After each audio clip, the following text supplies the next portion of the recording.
কবি শামসুর রহমানের একটি বিখ্যাত কবিতা পান্থজন। বহু পথ হেঁটে ওরা পাঁচজন, গোধূলিতে এসে বসে প্রবীণ বৃক্ষের নিচে ক্লান্তি মুছে নিতে।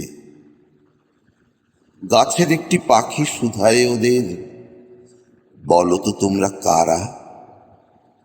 প্রশ্ন শুনে পান্থজন ঝুঁকে পড়ে নিজের বোধের কাছে।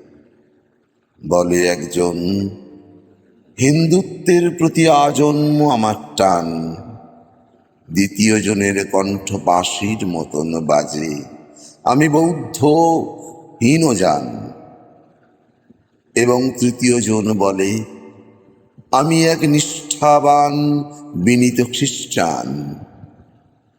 চতুর্থ পথিক করে উচ্চারণ, আমার ঈমান করেছি অর্পণ, আমি খোদার আরশে, আমি তো মুসলমান।